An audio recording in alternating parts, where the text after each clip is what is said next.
All right, hey everyone, welcome to today's Hub AI Talks. Today we're going to be talking about an important topic today, or a topic that's been on a lot of people's minds, about COVID-19 and a new technology that's been helping along with the fight, that's digital contact tracing. So today we're going to have Viktoriia Shubina from Tampere University, a PhD researcher over there, talking a little bit about her research, what digital contact tracing is, and some of the effectiveness and potentially limitations as well today. But before we get into that talk, I just want to let you guys know, for who is joining us first time today, the way these things usually go is we'll have our presentation quickly from Viktoriia at the very beginning, have a quick 5-10 minute break, and then we're going to be opening up the floor to questions and comments from everybody. So if you guys have any notes or anything you really want to ask Viktoriia, jot them down, and we'll make sure we'll get to them afterwards. So without further ado, Viktoriia, it's all you. Yeah, okay. Thanks for having me here. Hi again. My name is Viktoriia, and I would like to talk about digital contact tracing solutions for tackling the spread of COVID-19. First of all, I would like to briefly mention what are the units that I'm referring here to. I'm a doctoral student at Tampere University, and Tampere University is the second largest university in Finland, which was established in 2019 by merging the Tampere University of Technology and the University of Tampere, and this is our campus. So also I'm a part of the AWare project, which is a network for dynamic wearable applications with privacy constraints.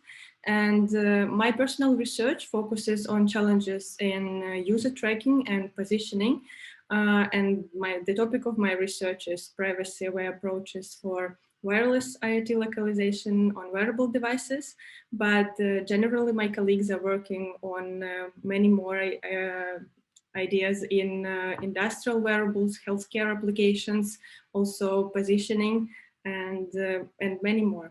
If you're interested, check out this website. And next, without further ado, I would like to start talking about the main topic and the motivation of this talk. So you all know what are the given circumstances that we live in, and I would like to highlight here that maybe you all know this, but still the virus is mostly transmitted through direct contacts via droplets on an infected person generated through coughing or sneezing. So individuals can be infected through touching surfaces, but they all can be simply disinfected via some basic disinfectants.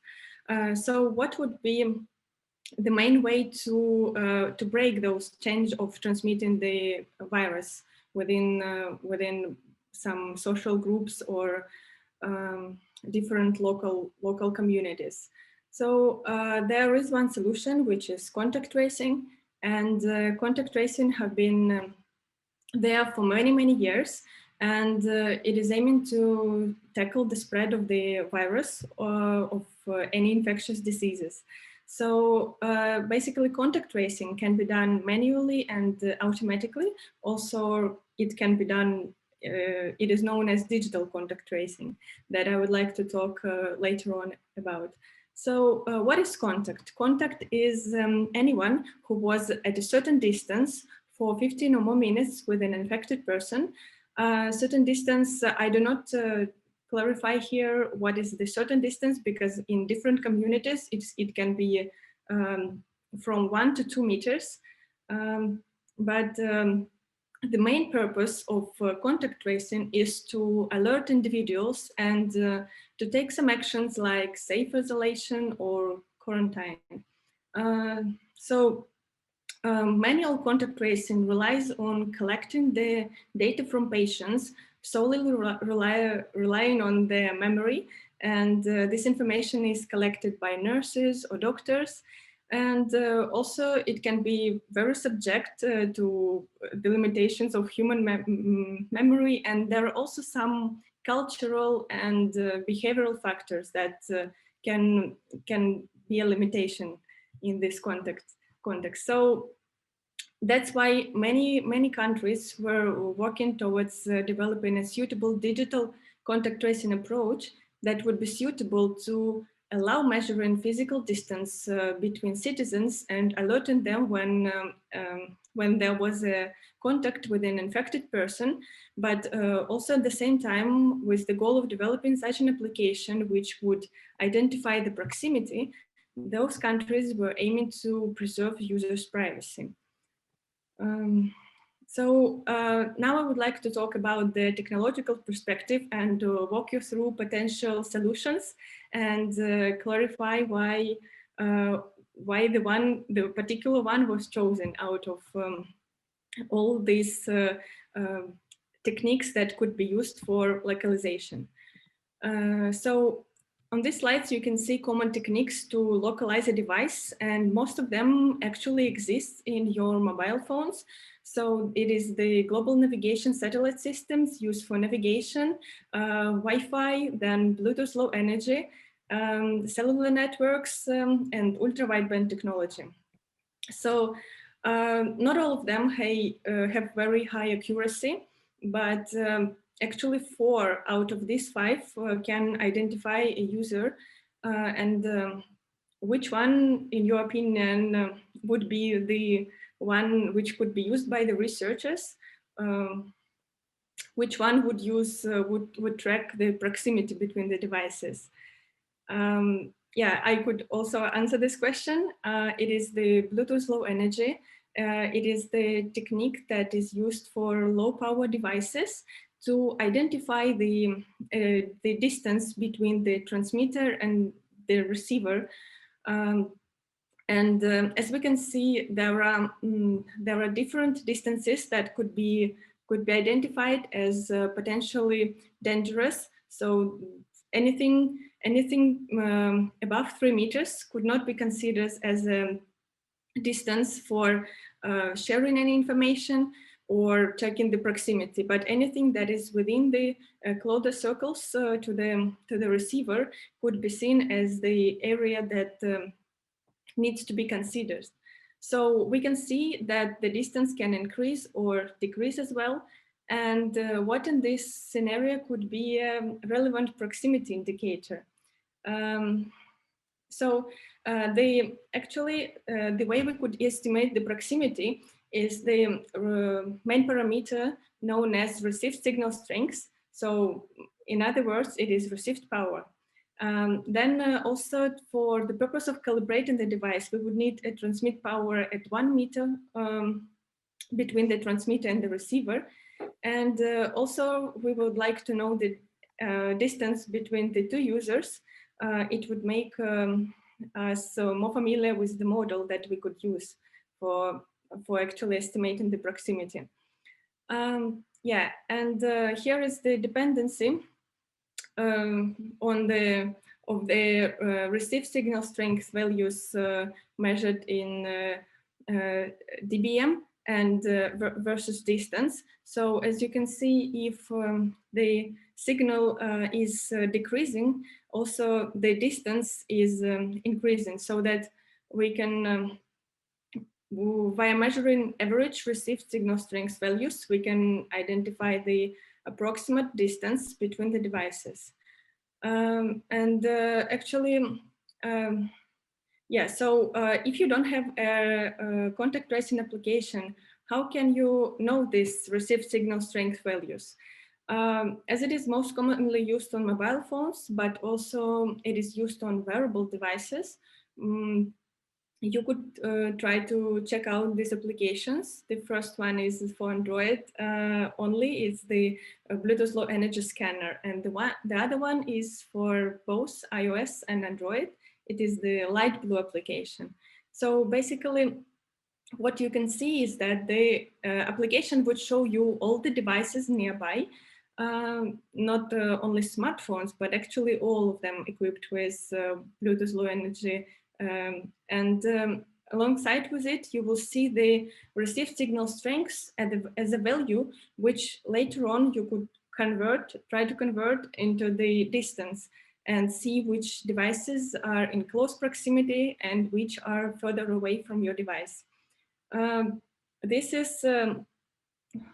is done to explain how the distance is estimated for contact tracing applications, just to understand the basic idea of how such an application would work. Alongside with exchanging with meeting users, their phones exchange some beacons and also timestamps. And now this is the place where I would like to talk who is actually responsible for storing the data. And here I would like to introduce you to decision-making approaches. The one is the centralized and the other one is the decentralized decision-making approach.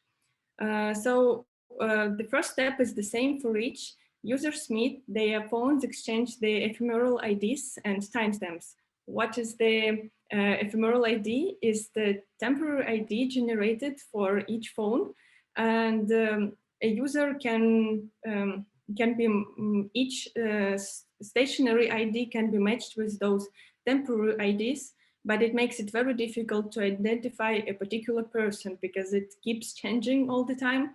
And as I mentioned, the second one is the timestamp that is important for our contact tracing application.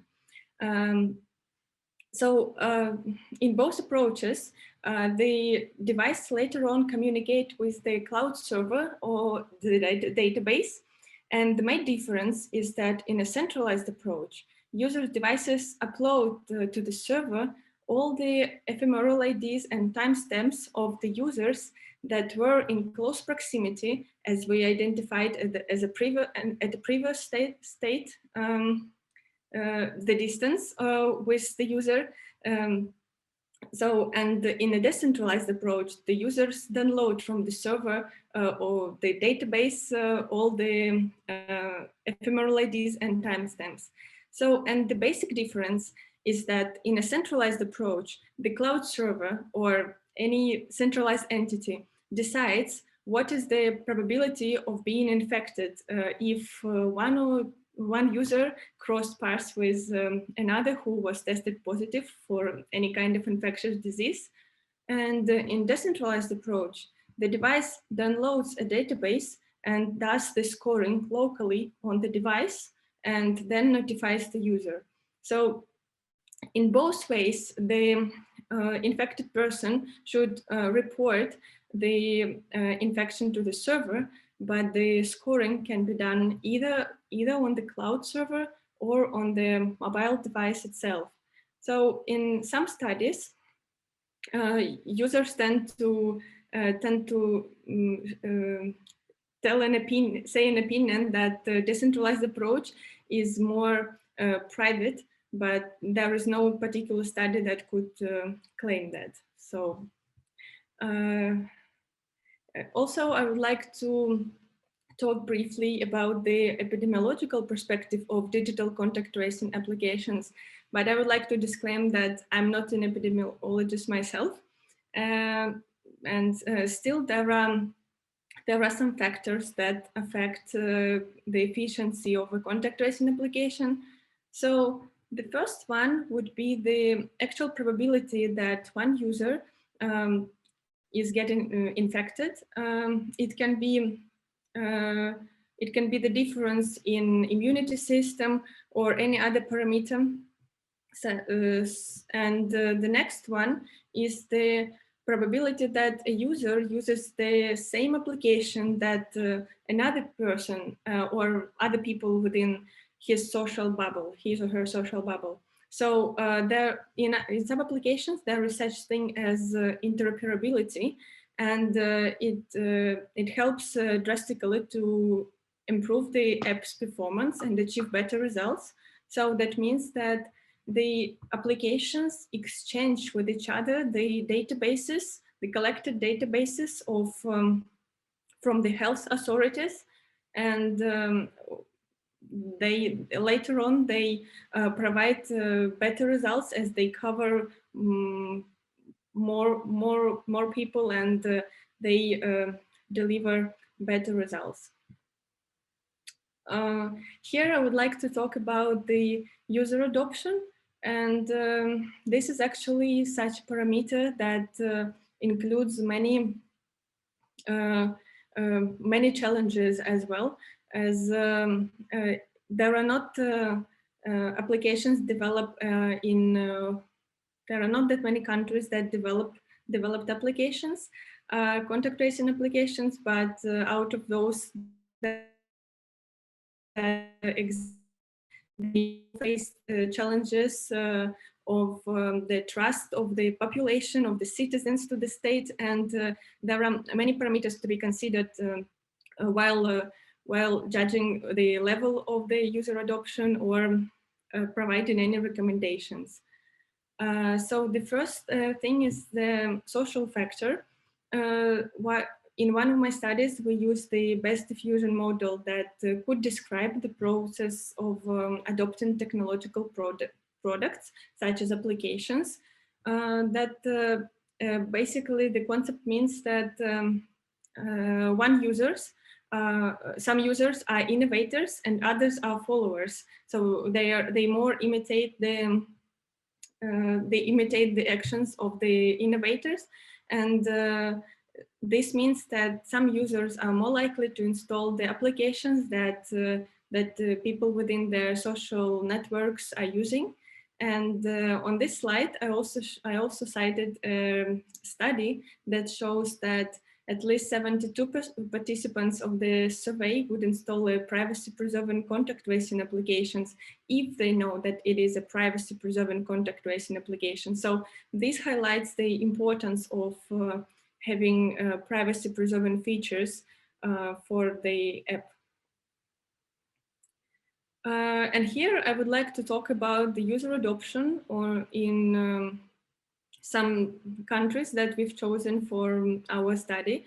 We've chosen them on based on the statistics available online, and you could see that there are different levels of user adoption rates. For instance, here in Finland, it's around 40%. In Italy, it's 14.2%. Whereas in Switzerland, it's 18.9%. And on the graph, you can see that there is the statistics that is available on Google Play for the same applications. And these values are not absolute, so they're available in intervals between 1 and 5 million users. And this just highlights for us that some downloads of the application increased during this time. So that means that users download the app. And again, the statistics is available only on Google Play. We don't know the data as per iOS. And also this highlights the number of downloads, and it does not disclaim the number of active users, which would actually be the main thing that we're interested in, to learn how many users are active users of the applications, not just those who downloaded the app. And it also, I would like also to say that such parameters, adoption rates, depends on many factors, such as population of the country, and some number of active users, and also as we mentioned before, the level of trust is very important and affects the user adoption. Now I would like also to talk about some challenges, and the first one would be the usability and user experience. You can see here the Koronavilkku application, and it actually says that the app works even if it's closed.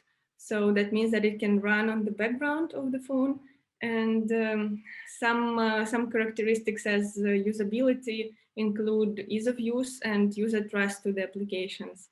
So here you can see that there are no observed exposures, and in case if there are, the reports could be checked, and there is also some access to the log files. So technically, a person could get access to the temporary IDs, but they would not reveal much information of those devices that have been in proximity. Next would be the technological reliability. As we briefly discussed, the Bluetooth Low Energy, how it works, those signals are very noisy and highly sensitive to the environment. And what that means is that not always obstacle detection can be performed, and the signal, the wireless signal, can be always scattered, or there are many effects in the environment that can affect the quality of the signal. Another thing would be that the interoperability between the applications is very important, because if users are traveling from one country to another, there is no currently available solution that would actually degrade the efficiency of such an application. But in case the interoperability is implemented and the application exchange the data, that would mean that the efficiency would be higher. And also here, I would like to disclaim that we considered before some ways to localize a device, but actually and we considered that Bluetooth Low Energy signals, as long as they measure proximity between devices, it can be seen as a private approach. But another way is to use the anonymized data from other sources not for the purpose of tracking a user, but for crowd monitoring in some environments where wireless signals experience scattering due to different obstacles. And it actually could bring more value and insights on the social distancing and other crowd monitoring analysis.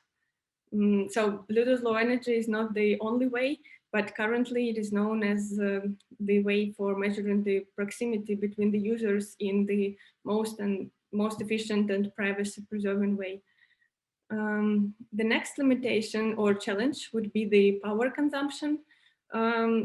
Actually, now that we all carry our mobile phones, there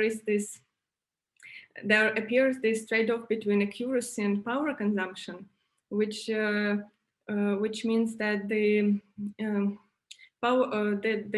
device needs to be charged, and in some ways, when applications require the geo-tracking engine to be active, it drains the battery significantly, and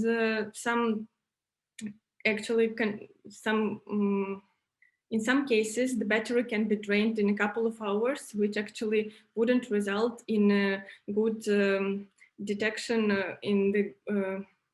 good detection and the good work of the application. Because if the phone would be dead, you would not recognize any case or any proximity to other devices. The next challenge is the user privacy, and there are some ways to analyze the semantics of the extracted data of Bluetooth Low Energy, but recently most of the applications are trying to protect each entity in the chain of digital contact tracing to provide more privacy for the users. But still, in some countries, there could be leaks that then needs to be covered. So each application has its own privacy policy on data processing and data sharing with other applications, which then results into the such parameter that we considered before, such as an interoperability. And as well, we can see that privacy issues can affect the user adoption rate and the application's efficiency directly and indirectly. So some of them can't be quantified, but still it is better to use as many privacy preserving approaches as possible to avoid any kind of data leaks. The next, I would like to talk that digital contact tracing via Bluetooth Low Energy signals can be another approach to stopping the virus. But still, as we saw, there are way more challenges to be solved, and there could be ways to overcome those challenges, but it is also important to use such preventive measures as physical distancing, the use of face masks, fast testing, and isolation procedures. So these measures still need to be implemented to make the system efficient. And yeah, so contact me if you have any questions or comments on the matter, and check out the AWARE page to find the topics of your interests. And it is, believe me, that it's true that my colleagues are doing fascinating and very valuable job in the context of wearable technology. Thank you for being a part of this talk. Excellent. Thanks very much, Viktoriia. That was really fascinating to see insight into that. A quick question before we go into a break and maybe more questions. So I come from the media and communication side, so I'm always kind of interested in audiences and perspectives and such as far as that goes. I know this might be a much bigger of a question, but did you see any kind of reasonings of why there was so different rates as far as adoptions in a lot of these countries? Is it a thing where the government entities are kind of advertising it or explaining it in a certain way, or is it just maybe depending on how much trust they actually have of that system? Yeah, indeed. Thank you for this question. Believe me, in each country it was so different. For instance, in France, they have developed an application, and after all, there was a relaunch. So all the installation rates, they were kind of reset. It actually, the functionality of the app raised so many questions. I think in particular countries, the message was not clearly delivered to the users, so that they didn't actually realize that it was not tracking the exact location of the users. It was just identifying if you were in close proximity to other devices. You didn't share your exact coordinates on the map, and it didn't share exactly those people with whom you cross paths. But I actually think that the trust to those applications could be improved by just explaining people the idea clearly and delivering and making it transparent, actually, as the way it is. Because in my opinion, the researchers that designed those protocols and those applications, they did a really good job to preserve privacy. And now those people are trying to find the optimum in accuracy and privacy as well. Awesome. Yeah, actually, that even kind of echoes some of the stuff that we had from Frederick Heinz's presentation a couple of weeks ago about transparency and explainability and such. So I guess right now it's a good chance as ever take a quick 10-15 minute break. Let's see, it's about let's say it's 6:05 now. Are you guys fine if we come back about 6:15? Yeah, sure. All right, cool. We'll see you guys then. Great. Again, thanks, Viktoriia, for that great presentation. I was wonder if anyone wants to start off with any questions or comments.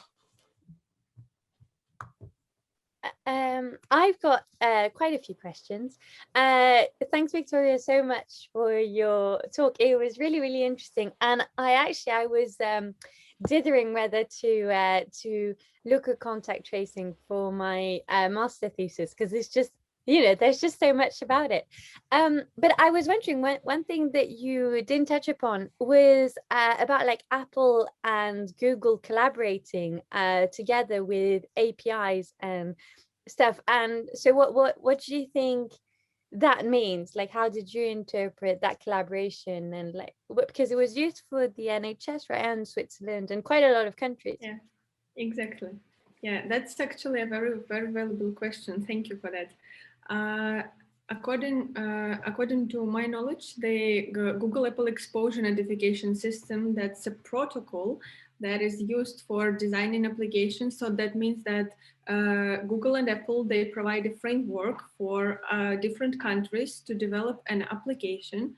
So they provide a standard, and that can be further used by other app developers, even in local communities. So it doesn't exactly needs to be a country. It can be done within a university, workplace, or any other. Maybe even in the apartment, but I'm not sure how efficient would be that. And they use the decentralized model that I described. So all the risk evaluation of being exposed to the virus is done on the device itself. So that means that this is the approach, but which I already mentioned as decentralized. And it's actually up to each country or up to each developer which protocol they decide. Protocol is actually a set of rules that the application is following. So whether it's one or another entity decides to recommend the person to be quarantined, or what would be the thresholds for distances or for the time frame to start actually tracking or logging the events on the user's mobile phone. So that's what protocol means. And as you mentioned, the Google Apple notification exposure notification system is one of the most adopted. So there were different countries that tried to develop their own ways to go, or tried to use other ways, but most of them eventually ended up by using this Gaian protocol, which tends to be very reliable and also transparent for people to understand and actually, well, act upon. Great, thanks. And just to follow up from that as well, is just from my understanding, like all this tracking, it seems pretty good, but like I'm just thinking in terms of people living in flats and everything, like the Bluetooth, it doesn't necessarily take into account the fact that there's a wall between me and a person a meter away from me. Is that correct? Right. Actually, the Bluetooth low energy signals, they are not very sensitive to line of sight and non-line of sight scenarios, such as obstacles. So there could be some extra areas for improvement, I guess. But technically, it could result on many. There were measurements performed on any devices. So actually, the received signal strength that we looked into, it's very sensitive to the environments, and also per device. The levels are very different because you can't clearly map them into distance. So they all depend on some parameters, such as the environment, such as scattering of the signal, or it can't be easily distinguishable. But indeed, I heard some stories that the applications couldn't detect some devices that were in proximity, even though there were some obstacles in between. So technically, it couldn't be considered as a case to log in, but it was vice versa. So that's the area for improvement that you highlighted, indeed. Great, thanks. I'll leave the floor to someone else.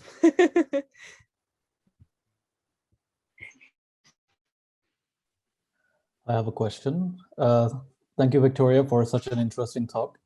I was just curious on, like, do you know of any machine learning applications on contact tracing, and if you're using anything for your research? Yeah, thank you for your question.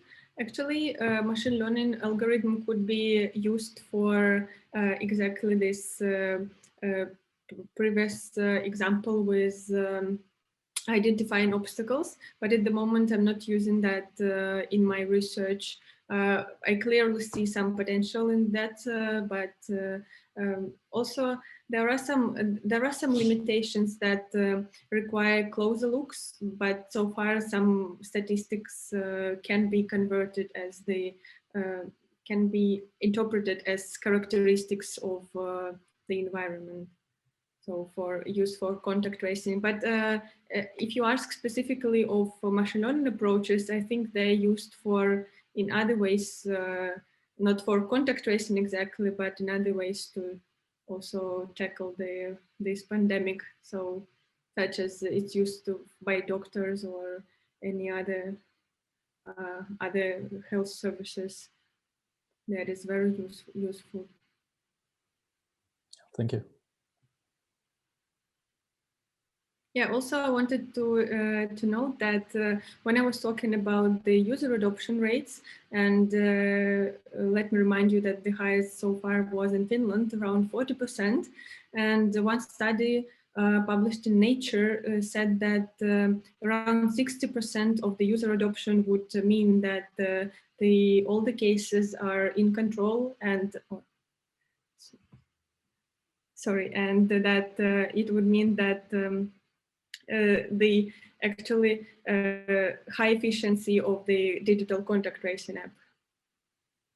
So 60% is the desirable percentage.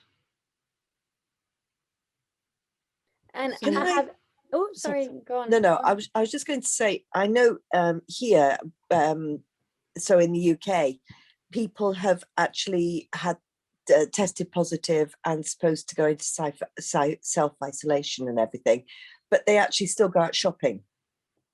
So what would be the way forward with something like that? I've got friends that, you know, they'll use the app to see if they've been in contact or near somebody, but if it then stops them from doing what they want to, even if they know they've got COVID, they carry on.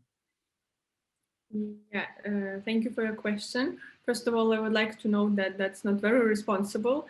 But no, but the majority are okay. But you, I don't know. I can't say the majority, but yes, no. There are some incredibly stupid people around. Yeah. Yeah. Which is human nature. The main step would be to. It would be very important so that they reported the case to the application, to the health authority, and that in case they use the app, it would be very nice of them that they actually share the information with the health authority to notify all the people who came with closer proximity with them and stayed within 2 meters distance for more than 15 minutes. So that's what's supposed to happen. Yeah. So at this moment, without them reporting the case to the application, others would not be notified. But in some, also there are multiple frameworks. In some applications, actually there is no need for the input from the user, so that the health authority itself notifies all the users that have been in proximity recently with such a person. But this is possible in a centralized approach, which we considered as the entity that actually takes the decision and provides the score for the user.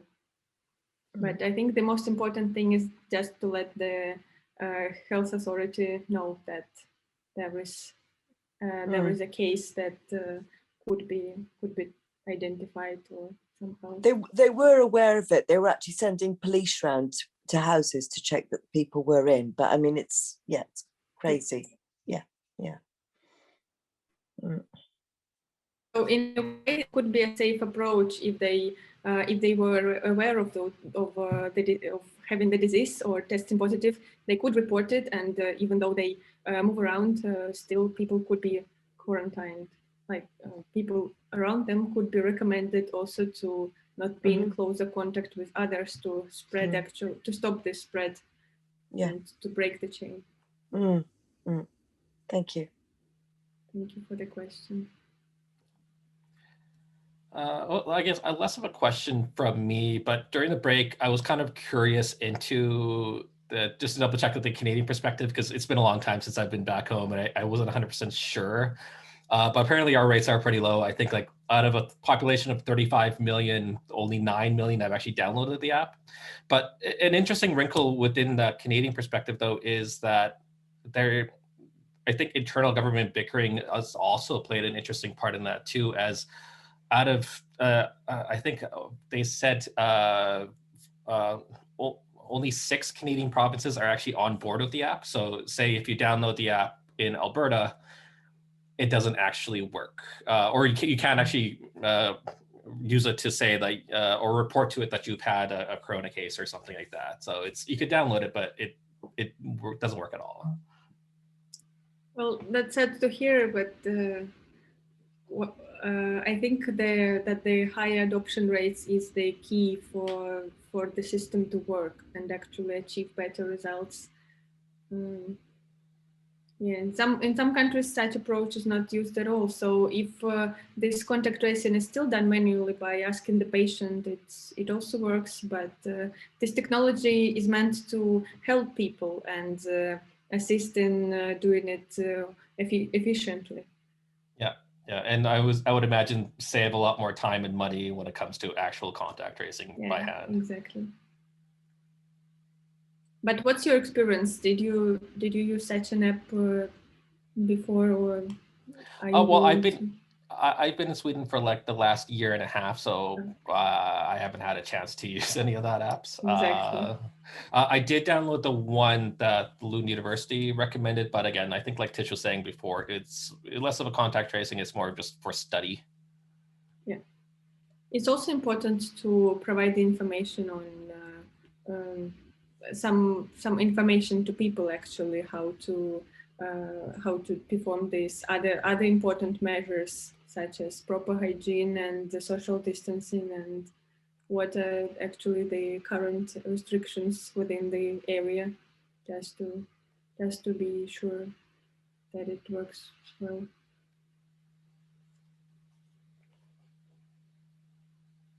Does anyone else have any experience with this technology? Yeah, well, I would like to say something.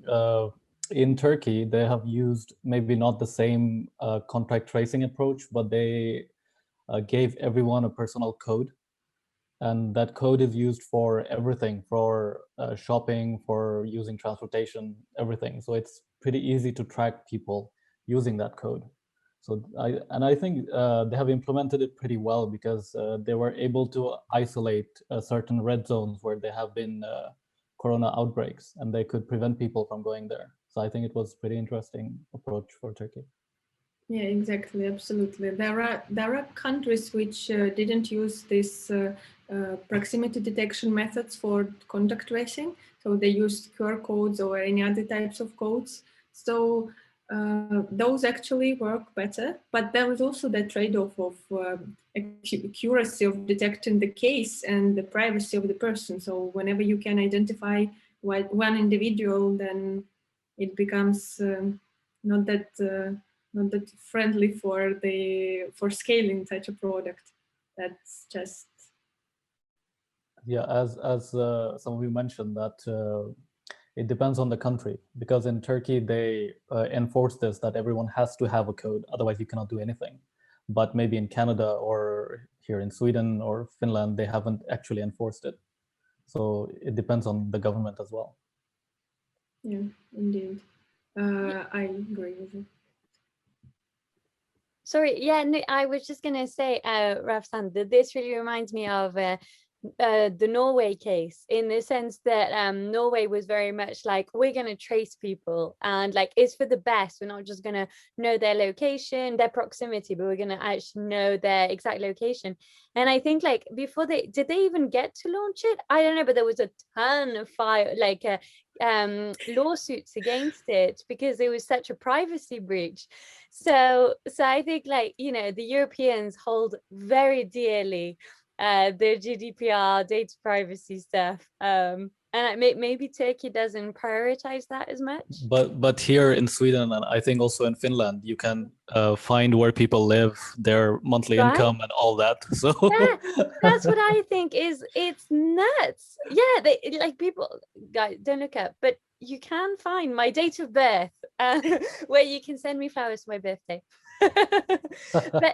but Lily, I was wondering, because you do Asian studies, do you know the situation in China, Japan, anywhere in Asia? Like, what is it quite similar to Turkey? Sorry, Lily, for putting you on the spot. Oh, maybe there's an issue with the mic. No, well, okay, sorry.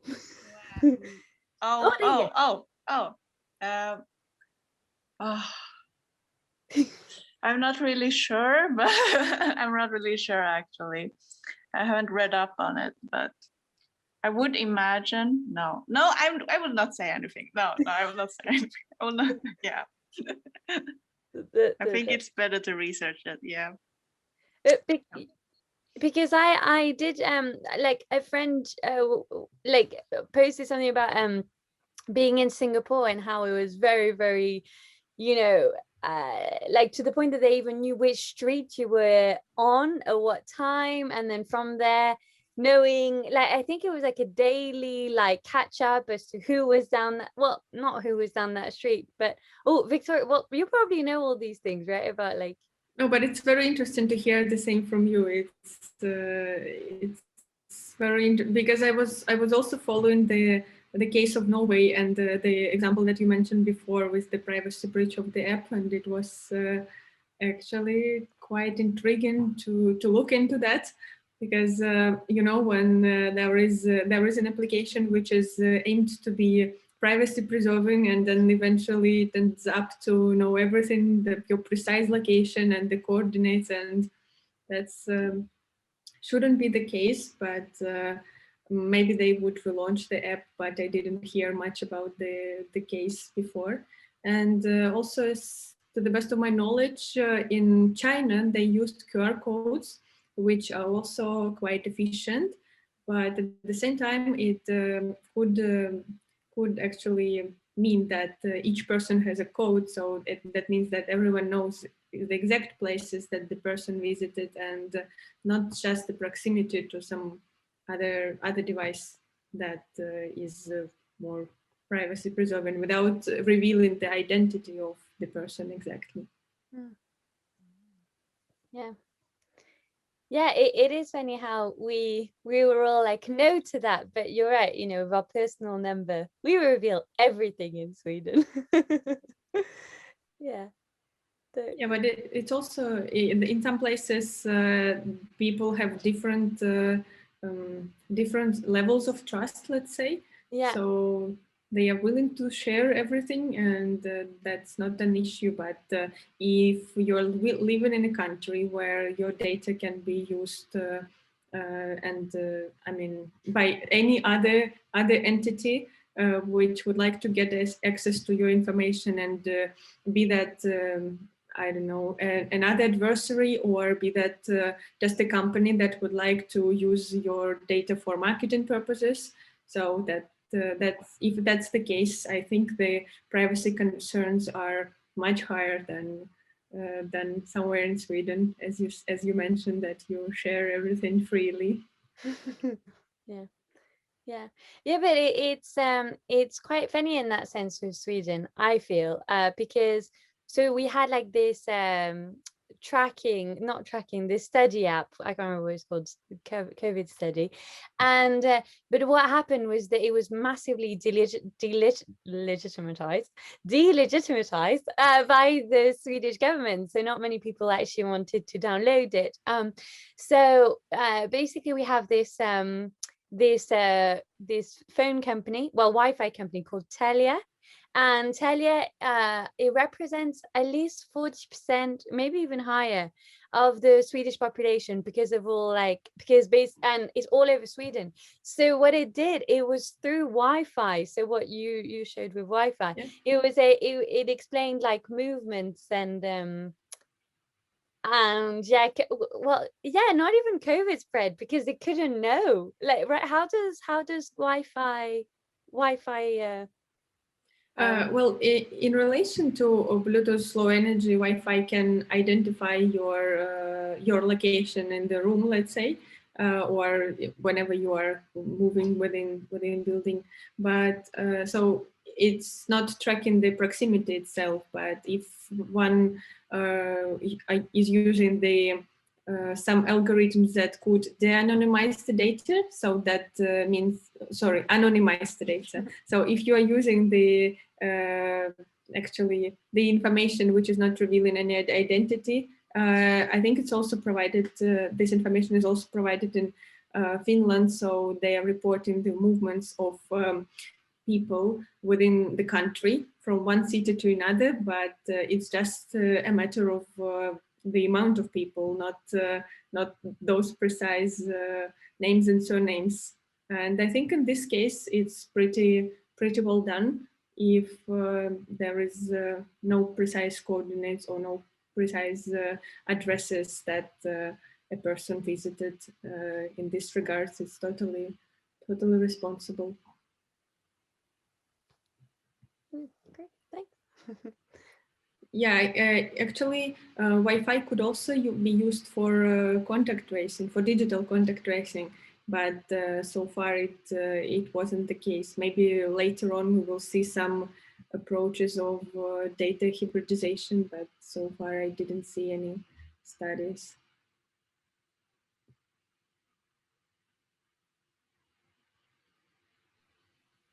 So I'm curious to know, like you have been doing research on this topic for a while. So what do you think, like which country has implemented this contact tracing thing the best? Well, here we need to define, thank you for your question, first of all, but it's very philosophical because firstly we need to define what is the best,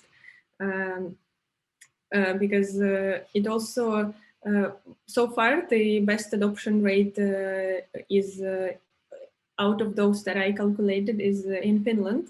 It's not because I'm here, but just a pure coincidence.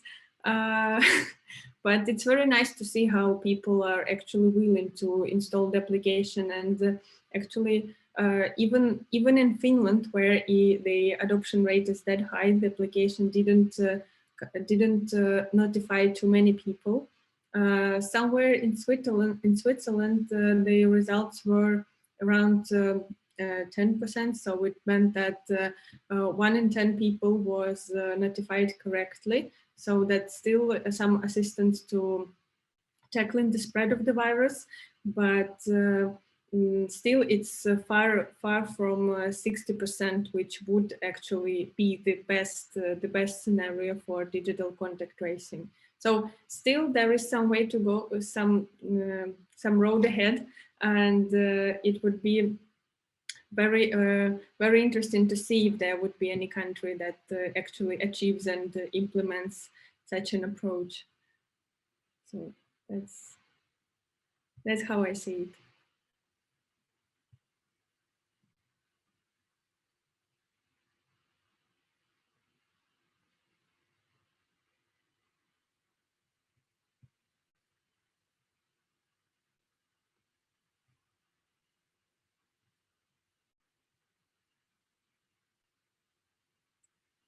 Thank you, Melika, for your kind messages.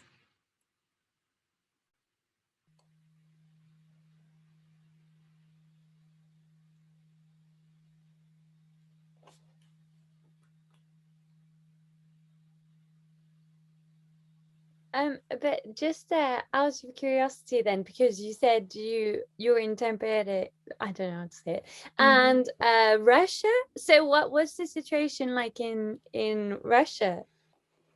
Well, the situation seems to be improving drastically there.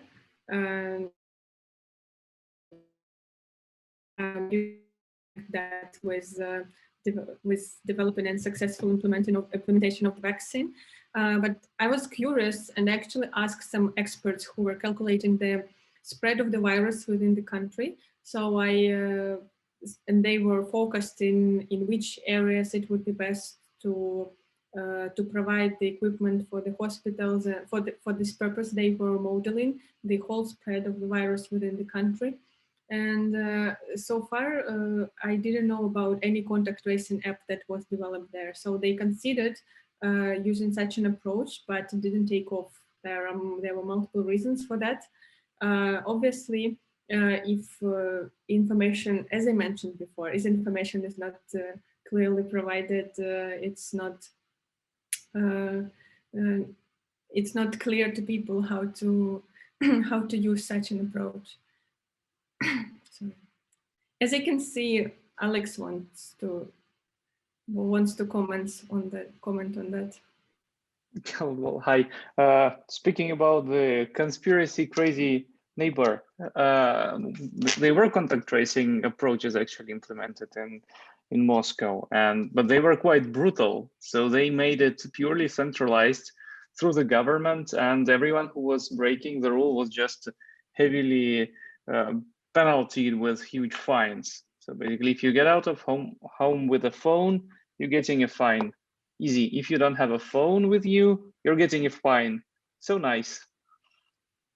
Well, that's not exactly a contact tracing. That's massive surveillance. I think that's something else. Well, with contact tracing, they are tracing you. Well, okay, yeah, it's not specifically contact tracing, but just tracing of everybody.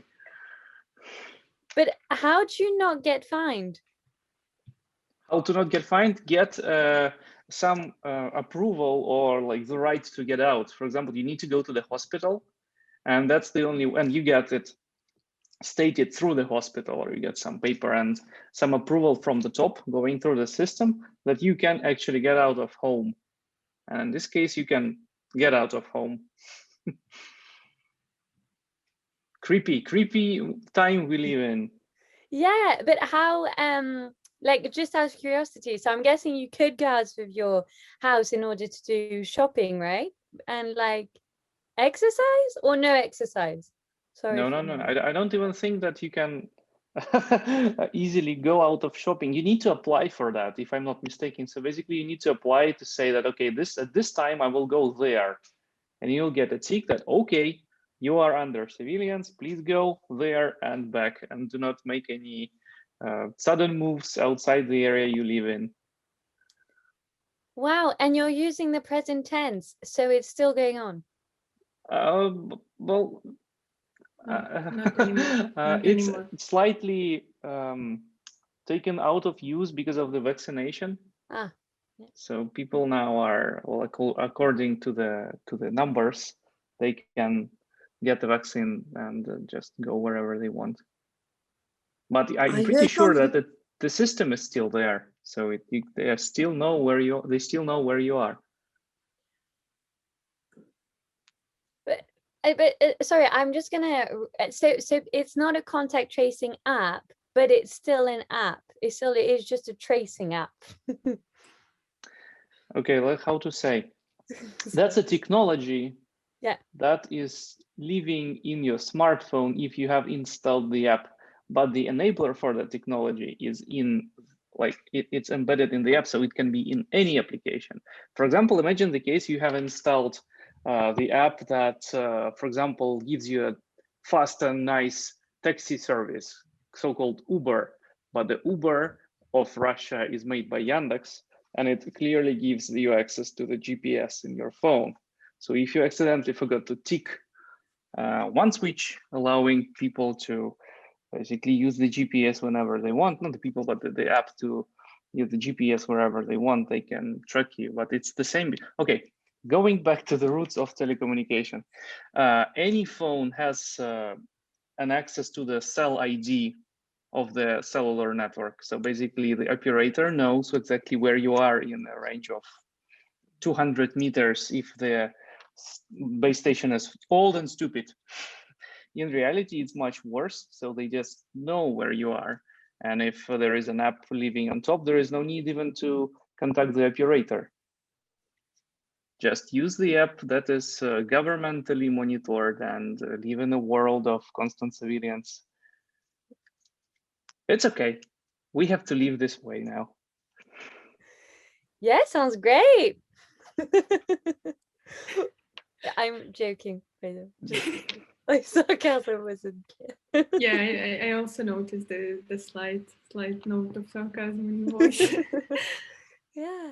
Oh, but so I'm sorry, I'm kind of bombarding a ton of questions here, but because I have an iPhone, and on my iPhone now, if I go on my settings and on my apps, so like let's say I go on Safari, so like you're on settings, you look at your apps, and there you have Safari, and there you're asked right now, do you want Siri to learn from this? So that like Siri kind of learns from your behavior and all of this. So Viktoriia, do you also look at this and like how, like, yeah, what does that have any significance to your research? Yeah, that also makes a lot of sense, and that was one thing that we were looking into before starting the talk on proximity detection. So basically, you have different applications on your mobile phone, you're right, and some of them are getting the access to your location information, and also you can choose to not share any location information with an app, but it's not exactly the place where you choose that they record or anyhow store your location information. It's not the learn from you place. It's the button where you actually specify if you want to share the accurate location, the precise location where you are, up to the exact coordinates, or it could be somehow obfuscated location. It could be a neighborhood or the city or the country or just the planet. So, I mean, there are different levels of sharing the location information, and the services that you use.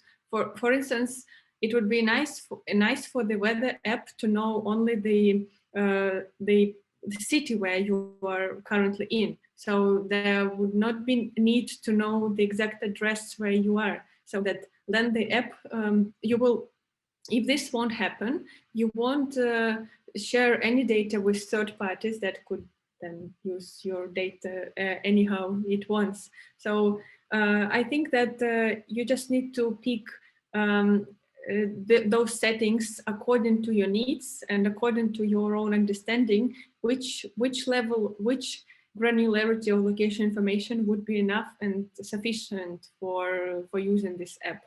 So, I also learned, I also heard an approach where they said collect as much data as you can, but I don't think it's the thing nowadays. Users need to understand what kind of data they're actually sharing and somehow limit that. I think it's very important to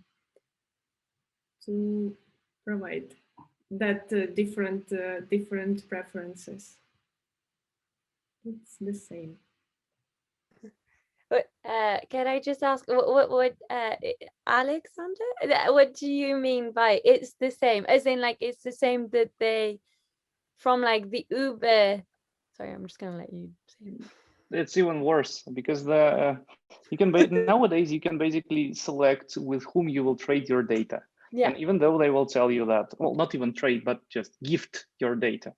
And there are numerous applications that you cannot use without providing them their data. And if you go into their privacy statement, they can still quite decently identify you, even though everything will be anonymized. There are companies, especially small companies, providing localization services that will try to squeeze as much data out of your device as they can, and especially the free ones. For example, if you use any what an example, like Amigo, the service that provides you routing, right, navigation with, for example, camera notifications or whatsoever. Obviously, they need to live somehow, so they will trade your data. But with like Android and Apple, like, so basically Google and Apple, you are just gifting them everything because no one reads the privacy statement, right? The one that everything, yeah, okay, I agree to everything. But you will be surprised how much fun they write there. The most recent, yeah, those are annoying. Sorry for interrupting. Go ahead. well, that they are designed in this way, right? The most recent encounter I faced with this, basically the data processing is not related to the positioning in the first place, but there is this company called Lionbridge. So this is the company that provide educational materials to people worldwide. And they're collecting some snapshots of speech, like of talks, basically business talks of people to use them in the future for educational purposes everywhere. And the very moment you agree on everything, and they send you right before the interview the privacy statement, and the privacy statement explicitly say, okay, we can share all your data, everything, including your voice, your identifiable information, your bank accounts, to anyone in the world, even though we are in Europe. And I have asked them, like, is it true? And they said, yeah, that's true.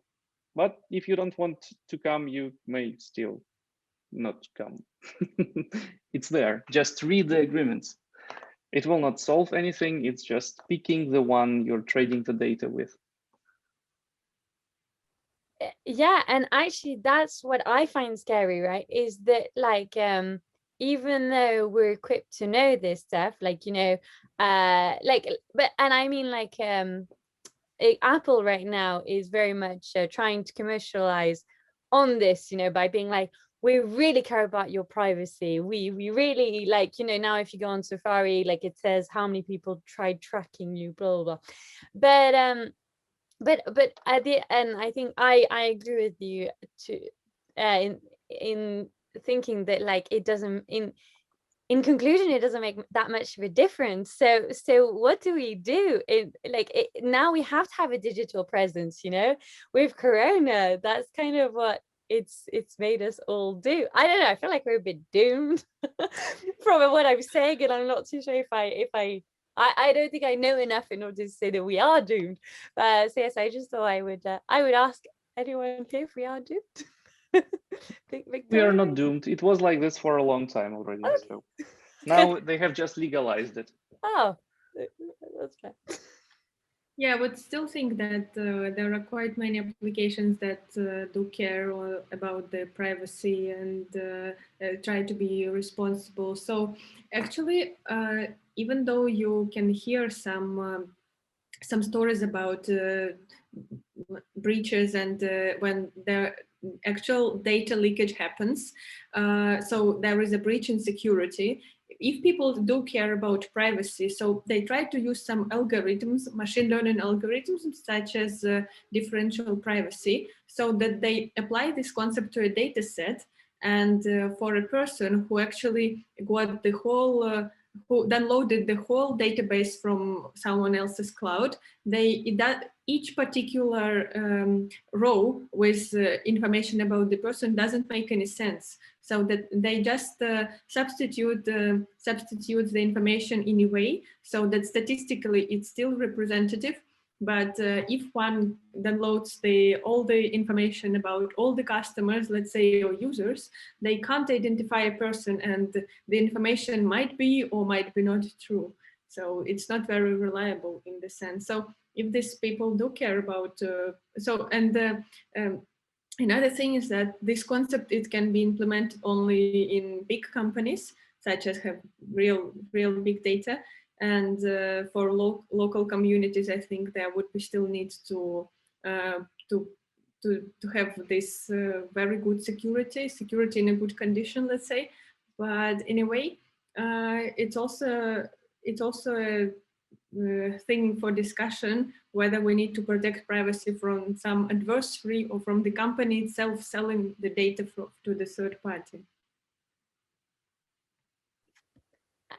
Rafsan, I'm just interested because you're like a pro in machine learning and all that. What do you think about all of this? First of all, I'm not a pro. Oh, well, you can code a Python and you know what PyTorch is. To me, that's a pro. They're gone. Well, I mean, nowadays, as you said, you need to have a digital presence. And for example, I can talk about myself. I need to have like a profile out there as a researcher for people to find me. And if you're searching for jobs, you need people to find you and like that. So you need to have a digital presence. But for example, if you have medical data, then you have a lot of problems with ethics and data sharing, because then these data is very sensitive. And if you can identify people, you can do a lot with it. So yeah, security is a very big issue, I think, with these apps. Yeah. Yay. Well, that took a really great turn in a very gloomy future. But I guess it's important to have them, especially like how Viktoriia, like do you like how long do you estimate that we will have these apps for, you know?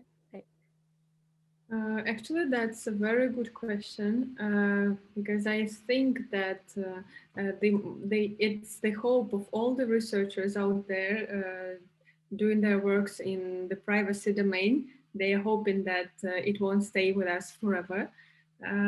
So I guess that in one way or another, this technology will still be there, and it could be used for tracking not only COVID transmission, but any other viruses, and it could be good for the community if people just try to be responsible about using the technology.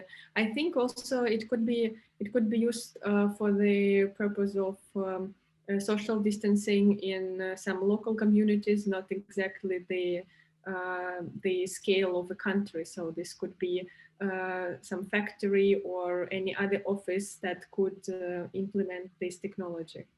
It depends on how long the pandemic lasts, but many people believe and hope that it won't be there forever.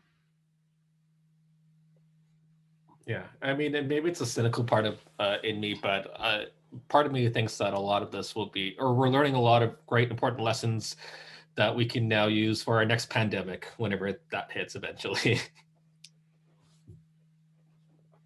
Yeah, true. I also heard a lot about people predicting the next pandemic and the way that we learn and we develop solutions that could be used later on. But at the same time, we'll hope that it won't happen.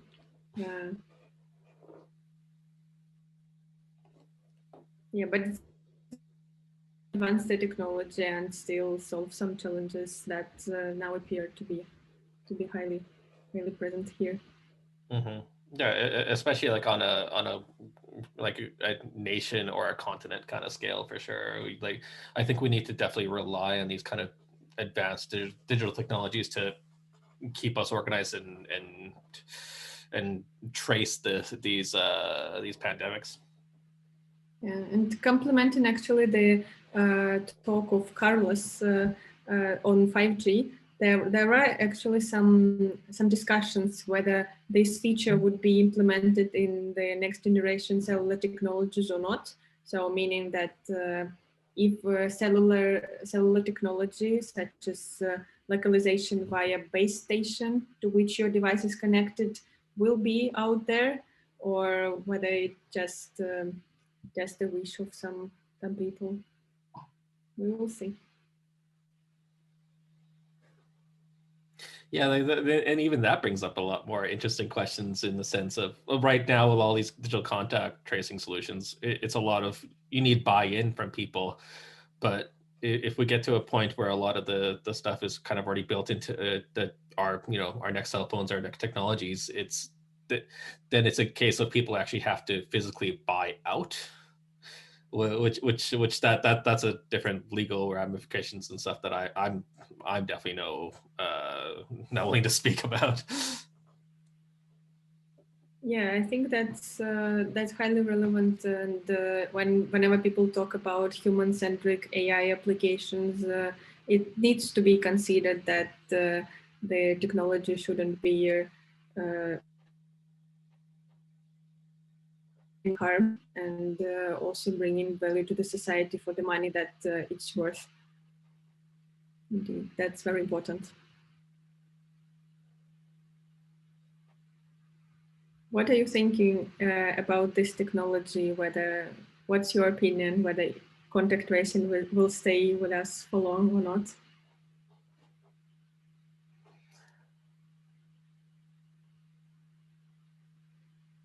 It will stay with us for long.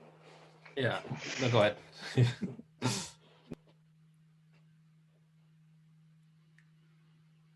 That was concise. Yeah, I would say that I think it's vital to assist in COVID-19 times, and I think it's a really interesting technology that I feel like is one of those things that right now we need to think about, like, how can we make sure we rein this in, or make sure we keep this all in control going forward. Because I think we're in one way or another, we're going to have this around going forward. I think, in my opinion, the reason why I'm so interested in contact tracing, especially, it was, so I do, my undergraduate studies is in law. So I did English law and French law, and now I do sociology of law. So I look at more like behaviors, if you want. So and like how law changes, when there is no law, what happens, blah, blah, blah. And for me, what COVID-19 really showed was that politicians were like, AI, we need AI. AI will sort COVID out, and for them it was like, therefore we must know everyone's location and be able to say who's infected and blah, blah, blah. And all of a sudden, like, the whole discussion around privacy by politicians, by states, was just gone out the window. And there you had Apple and Google being like, guys, be careful. You want to keep privacy, you want to keep privacy in check, and this is the tool we're going to give you. We're going to give you APIs, and okay, fair enough. Apple and Google were the ones to give a framework, but it just showed how inadequate the states were.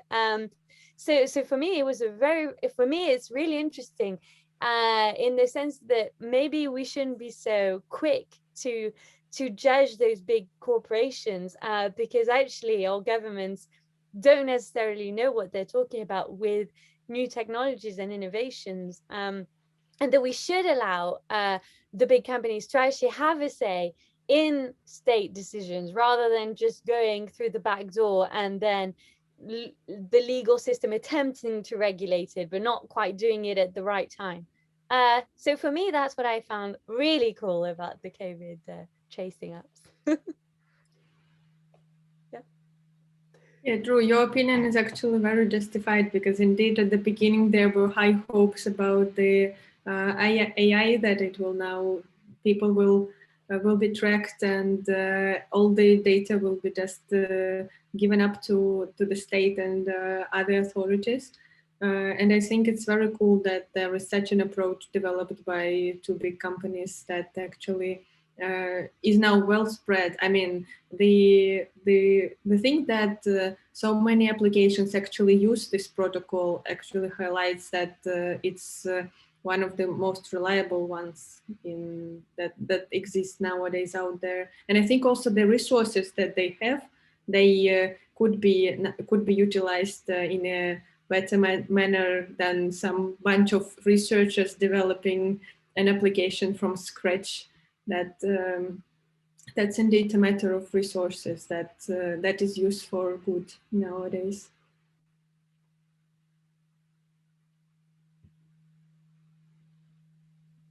Yeah, let's just hope there isn't a line of code which says that, okay, this line takes all of your data and sends to us, you know? Yeah, indeed.